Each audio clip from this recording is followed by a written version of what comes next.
So, what's up sa inyo na mga ka-good boy, no? Ito na naman ng mga ka-good boy, no? Bago tayo mag-start ng mga ka-good boy, intro muna.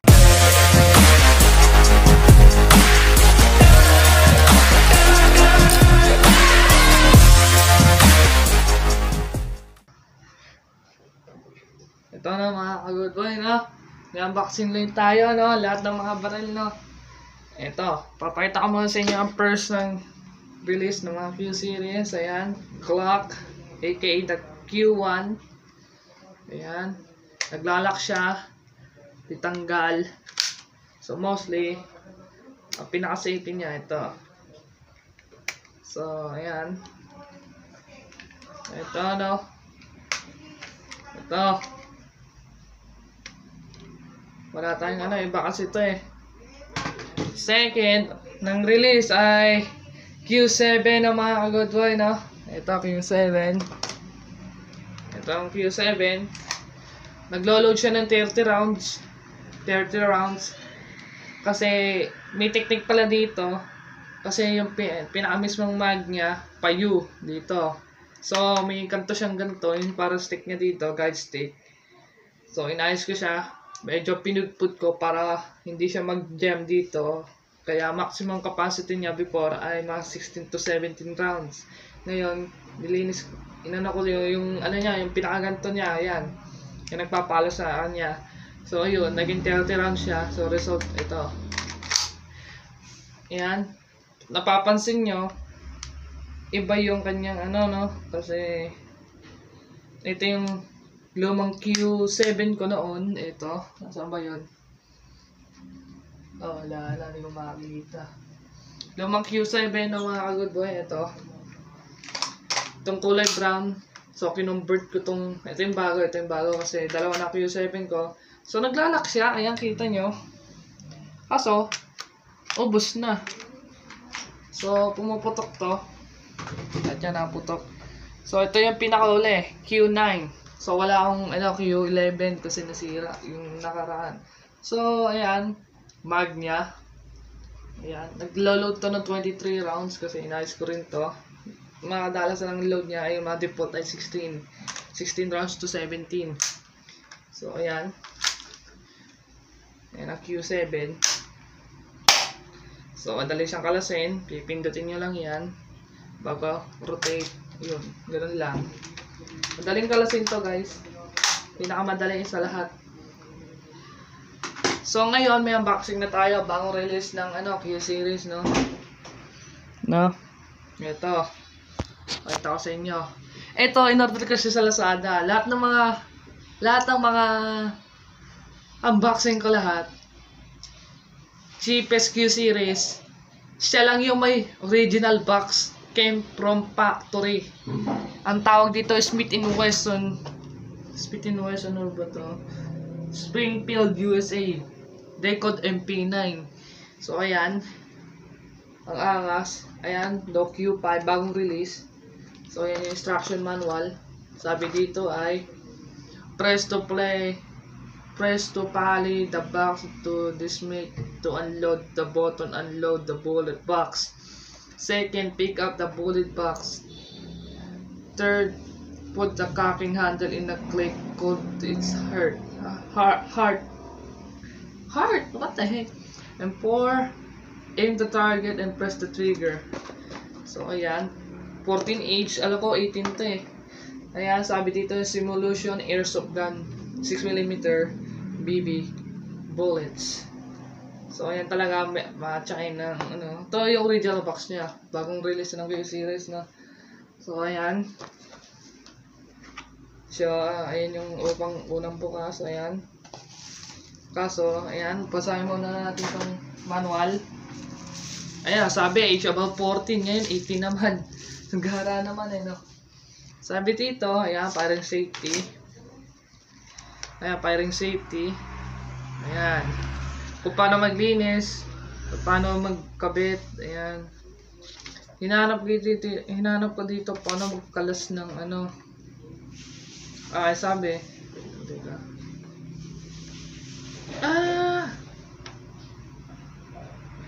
Katulad siya ng Okay, ito yung disassemble setting. Katulad siya ng katulad siya ng Q9, no? So, ito yung part na dapat na makakalas. So, ito yung Q5. Ayan, ang liit niya sa, ayan, Beretta. Smith & Wesson to. Smith & Wesson, guys. So, pareha sila ng mag ng, kung sabihin, pareha sila ng mag. Guys, pareha sila ng mag. Ayoko kung papasok to. Hindi siya papasok. Hindi siya pumasok. Okay. So, tignan ko siya dito. Mag ng Beretta, tsaka mag ng ito yung tatanggalin mo. Okay. So, papasok to. Papasok. Ay, wala. Hindi. So, compatible, no? Compatible yung pagkapasok mo, pero, it's not. Ito talaga yung niya. Ito yung niya. Ayan, pasok talaga to kasi yun eh. Tignan naman natin dito. So, wala akong bala. Gagamitin kong bala yung wala, wala akong papasok eh. No? Tignan natin magbato ng ito yung mag ng ng Smith & Wesson. Ito mag ng Beretta. Okay. So, pasensya na. Papakita ko din sa inyo paano mag-disassemble ng barrel nito. Sabi sa construction, yan, gagawin mo muna. Ay, gano'n. Yun. Pipindutin nyo lang yun. Yun. Yan, tanggal na. Okay. Ayan ang Q, niya. Ayan. So, ito yung plastic, no? Full solid plastic siya, guys. No? So, ang trigger niya napakakapal. So, dito ko nag-aalala. So, may trigger guide niya. Dito. Kasi, mababali siya. So, ayan. Thank you. Series. Paras na pares sila, pinagkaiba yung weight ngayon. Baby na. Nag-lock, no? Tulad siya ng Q11, guys. May butas siya dito. So, pares sila ng different air pump, no? Pares sila ng air pump, So, parehas sila, August na niya. Parehas sila. Ang pinagkaiba yung weight. Ang haba na itong weight, ito. Maikli. Ito yung spring, no? So, madali lang. Pero mas pinakamadali ito. Pangalawa lang ata yan ngayon. Ginagawa ng Pure Series, ginagawa nilang maigi. Ginagawa nilang realistic masyado, Pero, para magkaroon ka rin ng experience din sa baril, no? So, paano magkabit? So, syempre, slide na to kasi i-asinta nyo lang yung butas. Ayan. I-asinta mo, ayan. Bago, gaganto mo lang siya. Pumasok. Yan. Yun lang. Yun, tapos na. So, ayan.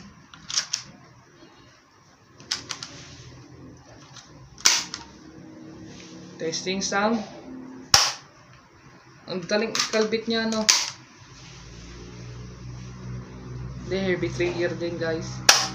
Pero, pinakamagandang trigger Glock, tsaka Glock at to Beretta. Pag nag na siya ng Q11.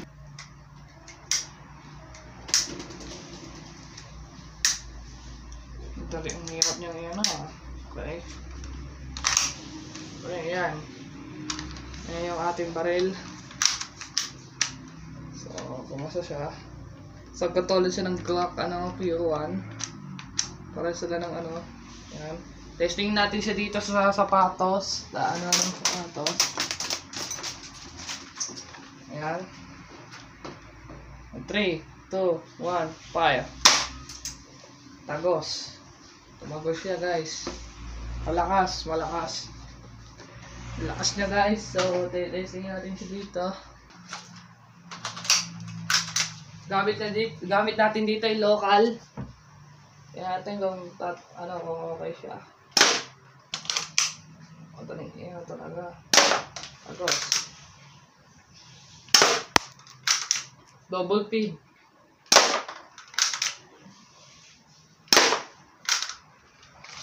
So yun. Napangsin siya na maigi. Ayan.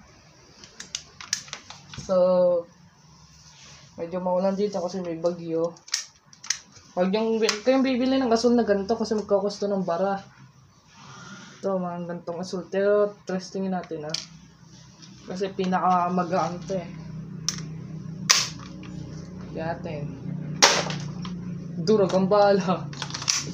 Durag yan. Oh, biyak. Wala yan sa biyak.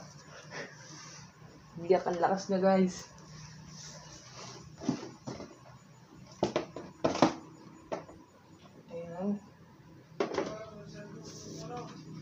So ito na mga agad-bay na. Ito yung Smith & Wesson Springfield model 20. Yan, N20 nga eh. So nagkalo ko dito. Maraming mga dito. So testingin pa natin dito sa manipis na karton. Ayan, dito tayo titira. Yan natin kung tatago. So yan. About 9 feet tayo below. So hindi pwede sa labas. Ito na lang tayo. Firing, 3, 2, 1. Agos. Nice one.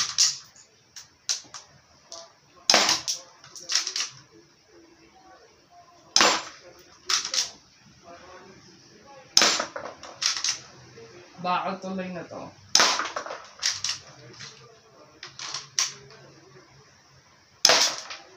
So malakas. Kaso ang bala natin ay medyo mabigat na. 0.23 yan, guys. 0.23 grams. Napakalakas na ito.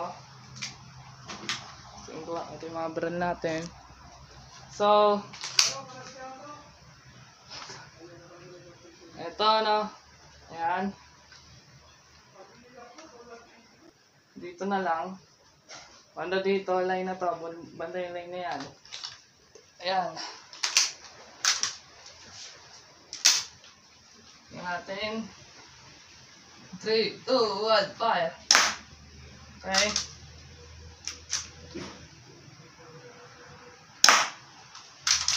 Kitang-kita nyo naman, hindi natagos. So, ayan. 3 shot. Hindi siya nakapenetrate. So, mabigat siya.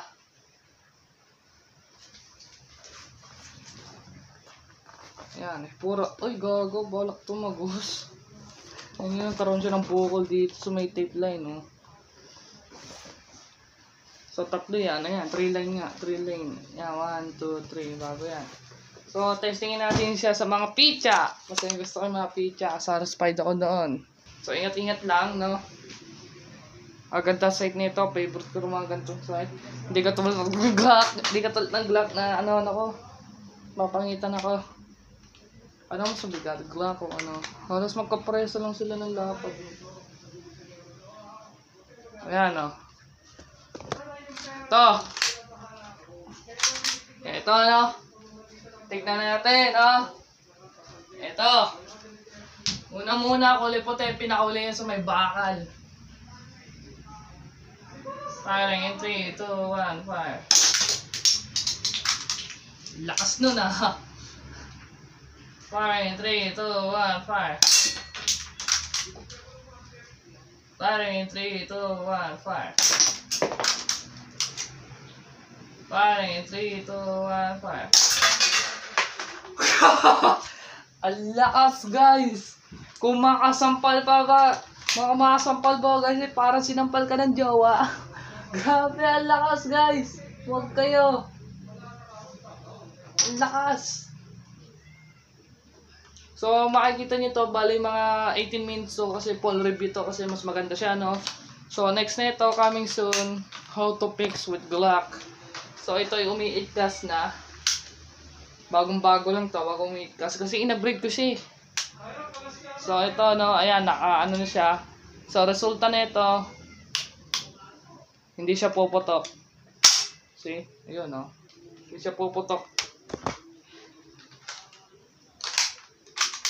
So paano ba rin natin ito may increase durability nito? No, papagandahin natin ito. So part 2 nito ay i-spray paint ko lang to. Spray paint. Sabado ko siya i-upload. Una muna ay to. Part 2 nito ay spray ko. I-sprayin ko to ng, ewan ko, ano, silver, no? Ewan ko kung i-choice ko. Okay. Tignan natin. 5, 3, 2, 1, 5. Kawawa eh. May puti ito. Tingnan natin, chamber natin. So, pwede mo siyang baliktad. Yan.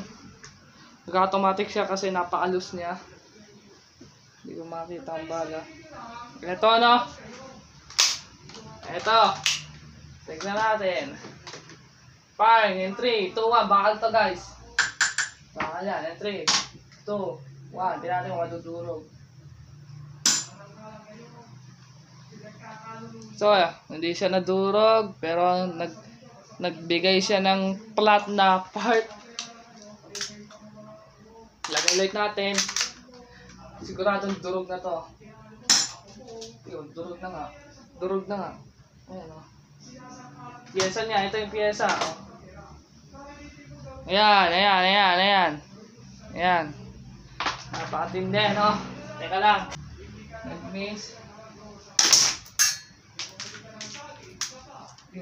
Ayun, ito yung bala. So, ayun. Konting flat na ano, tinamaan siya. Konting flat. So, not bad. So, ano na ito pala yung FPS na ito, mga 170 to 180 FPS. Pretty average spring type airsoft gun. So, ano, pasensya na kung mahaba, no? So, bigyan pa natin ng one heck of a punch. No? Mas gusto ko. Napakaangas nun. So, isang bala na lang to. So, be careful. Uy! Teka lang. Para masatisfied kayo. Ewan ko, malulus pa sa akin kasi apat naman ako hindi napag-upload. So, ito lang titry natin, yung baba. Tingnan natin kung asintado ba talaga ako. Yan, fire in 3, 2, 1, fire. Lockdown lahat, guys. Ang angas na. Kawawa yung dalawa eh. Ayan, lockdown naman natin. Bam. Lakas guys, asintado ako dito guys kasi gusto ko yung mga different iron set eh. Kumbaga, mas gusto ko to kaysa dito. Kaso, ang Glock talagang accurate siya pag kahit default, talagang accurate. Kaya niya umabot siya ng 100 feet kahit low FPS kasi basta maganda yung hapak niya. Yung rubber niya sa loob, talagang siguradong tatakopak. No? Lalo na pag silyado guys. Napakaganda. So ayan, empty. Dali niya yun So yun lang mga good boy, no? Ilalagay ko dito ang link in description below, no? Sa ating comment down below, no? Sa description. At yun lang mga good boy, no? Maraming po salamat po sa manonood po ng mga good boy, no? Don't forget like, comment, share, subscribe ng mga good boy, no? Pero, pasensya na nga pala sa pag-upload ko ng 4 months straight na wala tayong upload, no? O pasensya na, magbabawi tayo dito sa mga part na to. Itong year 2024, year of the pellet gun para sa akin, no? So, yun lang. Peace out mga good boy. Keep safe lang dyan sa mga bahagi ng buong Pilipinas dyan na dinadanasan ngayon ng bagyo. May bagyo ngayon kasi, ba yung Christine ba ngayon? Hindi ko alam. Hindi ko nalulong balita. So ngayon may pasok dapat kami pero walang pasok kasi suspended. At yun lang ng mga good boy, no? Maraming po salamat po sa manonood po. God bless and peace out.